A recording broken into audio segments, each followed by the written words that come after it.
जिंदाबाद जिंदाबाद जिंदाबाद भारत माता की एनडीए जिंदाबाद जिंदाबाद जिंदाबाद एनडीए जिंदाबाद আজি বিহাৰৰ যি নিৰ্বাচন হৈছিল এই নিৰ্বাচনত ভাৰতীয় জনতা পাৰ্টীৰ সমন্বয়ে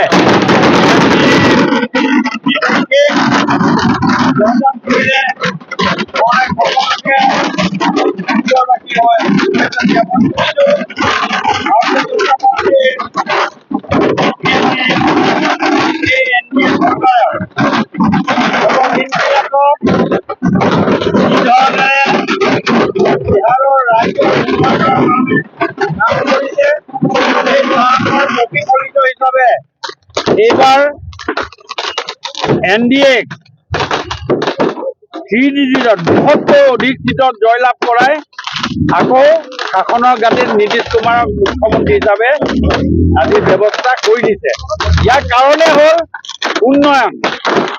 ভাৰতৰ প্ৰধানমন্ত্ৰী নৰেন্দ্ৰ মোদী ডাঙৰীয়া আৰু বিশেষকৈ অসমৰ মাননীয় মুখ্যমন্ত্ৰী ডক্টৰ হিমন্ত বিশ্ব শৰ্মা ডাঙৰীয়াই বিহাৰত বহল প্ৰচাৰৰ কাৰণে তেখেতৰ যি এক্টিভিটি সেই এক্টিভিটিৰো ইয়াত আমি শলাগ ল'বই লাগিব।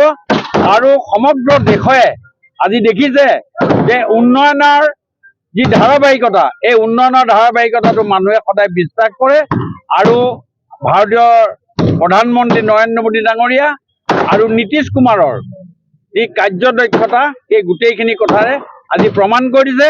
আমি পুনৰবাৰ আমি বিহাৰৰ ৰাইজক আমাৰ ফালৰ পৰা শুভেচ্ছা জ্ঞাপন কৰিছোঁ আৰু আগন্তুক যি অসমৰ নিৰ্বাচন আছে সেই নিৰ্বাচনৰ ফলাফলো বিহাৰতকৈ বেছি ভাল ৰিজাল্ট হ'ব।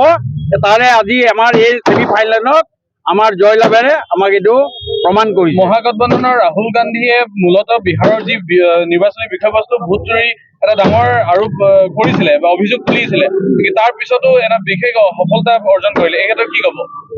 চাওক, এই পাপুৰ কথাত মানুহ কোনো বিশ্বাস নকৰে আৰু সেইটোৱে প্ৰমাণ হৈ গ'ল।